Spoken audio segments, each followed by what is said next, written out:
పల్లెల్లో నిత్యం అప్పులు తీసుకున్న అప్పుకు వడ్డీలు కట్టడం చూస్తుంటాం. రూపాయికో 2 చొప్పున 3 చొప్పున అంటూ వడ్డీలు తీసుకొని అప్పులు ఇస్తుంటారు.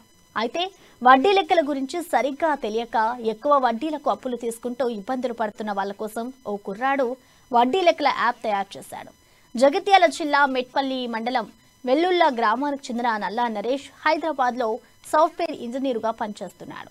కరోనాతో లాక్డౌన్ తమ గ్రామంలోని ప్రజలు ఎక్కువ మొత్తంలో వడ్డీ డబ్బులు కట్టడం గమనించాడు.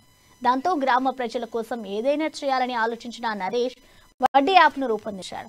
వడ్డీలకు సంబంధించిన ఒక యాప్ తయారు చేసి సులువుగా అందరికీ అర్థమయ్యేలా వడ్డీ లెక్కలు వేసుకునేలా రూపొందించాడు.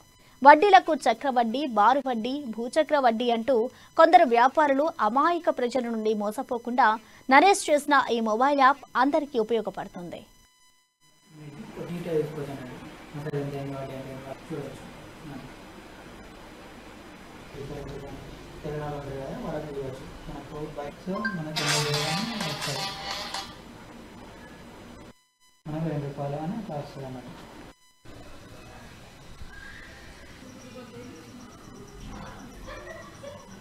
ఇంటి దగ్గర చుట్టుపక్కల వాళ్ళు వీళ్ళు పిలుచుకెళ్ళి లెక్కలు చేయించడం, వడ్డీ లెక్కలు చేయించడం జరుగుతుంది. సో అలాంటప్పుడు వాళ్ళు కొన్ని సమయాల్లో వేరే వాళ్ళ దగ్గర కూడా లెక్కలు చేయించుకోవడం, వాళ్ళు తప్పుగా చేయడం నేను అబ్జర్వ్ చేశాను కొన్ని. సో దీనికి అంతటికీ ఒక సొల్యూషన్ కావాలనుకొని నేను ఒక మొబైల్ యాప్ని నేను వాడుతున్నాను. ఎందుకంటే ఈ టైంలో మొబైల్ యాప్ చాలామంది మొబైల్ చాలామంది యూజ్ చేస్తున్నారు కదా. సో మొబైల్లోనే లెక్కలు చేయడం ఈజీ అనుకొని నేను మొబైల్ యాప్ తయారు చేద్దామని ఫిక్స్ అయ్యాను.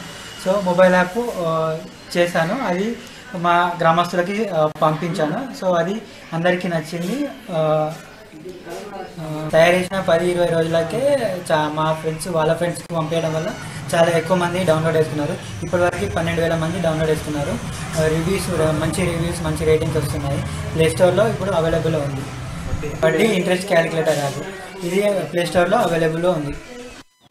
పల్లెటూర్లలో ప్రజలు పెట్టుబడుల కోసం బయట వాళ్ళ దగ్గర, రైతులు కానీ లేకపోతే నిరుపేద కుటుంబాలు కానీ బయట వాళ్ళ దగ్గర పైసలు అప్పుగా తీసుకొని ప్రామిసరీ నోట్ కానీ లేకపోతే తెల్ల పేపర్ మీద కానీ రాసుకొని సంవత్సరానికి కట్టకపోయేసరికి వడ్డీ మీద వడ్డీ వేసుకుంటూ ఫైనాన్స్ వాళ్ళు కానీ బయట వాళ్ళు అప్పు తీసుకున్న వాళ్ళ దగ్గర